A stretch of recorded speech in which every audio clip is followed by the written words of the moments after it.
Правна сигурност наместо правна гимнастика. Измените на кривичниот законник ќе треба да го вратат уништеното во 2023 година. Јавната расправа со правната фела во собранието треба да ги коригира недостатоците во законот. Сегашниот предлог е привремен, бидејќи тоа им го наложи Уставниот суд на претениците, додека во Министерството за правда се пишува нов закон за кој по донесувањето ќе треба време и за адаптација. Ваков чекор е неопходен за да се вратат казните за функционерите кои ќе се ограшат пред законот. Не само што настана тогаш хаос и не само што се одеше кон тоа да се намали рокот на застареност и да се очигледно амнестираат одредени поединци, меѓутоа на таков начин не можеме да обезбедиме правна сигурност. Сега пред нас, барем јас гледам текст преку кој се обидуваме да вратиме нешто и да воспоставиме некаква правна сигурност и еднаквост за сите кои што се инволвирани во судските процеси. Забелешка од некои правници е дека недостасува делот за застарување на казните.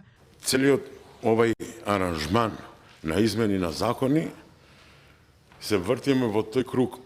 Колку години ќе поминат, колку треба да поминат, за да некој се спаси или да не даде одговорност.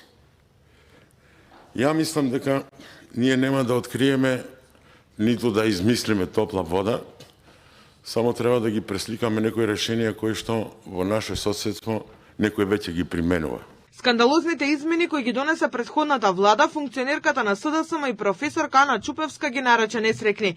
Бара да има правна можност за проверка на потекло на имотот од 91-а, додека пак во делот за казните за системот Безбеден град ги нарече параван за легализација на масовен надзор. Недостасува, подетална нормативна доработка на овој дел, која би можела од земањето на возилото да го ограничи на 6 месеци, например, па ако се повтори на 1 година, а потоа може трајно, во сукцесија.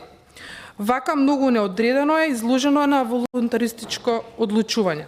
Предложените измени на КЗ се нужни во делот на семејното насилство, сметаат од Сдруженијето Родителски фронт, со кој се предвидува зголемена заштита од државата кон жртвите на семејно насилство. Со предложената измена на член 130 од Кривичниот законник се обезбедува усогласување со одредбите од Истанбулската конвенција, а особено со член 55 од истата, кој предвидува дека кривичните постапки не смеат во целост да зависат од пријавата или од волјата на жртвата. Адвокатот Давидовиќ предлага пак законите да се прилагодат за менталитетот на македонските граѓани, а не да се прават компарации со законите во скандинавските земји. Предлог измените веќе месец и половина се во собраниска процедура. Тие требаше да се донесат во рок од 6 месеци, како што Уставниот суд ги задолжи претениците, но поради изборите процесот се продолжи.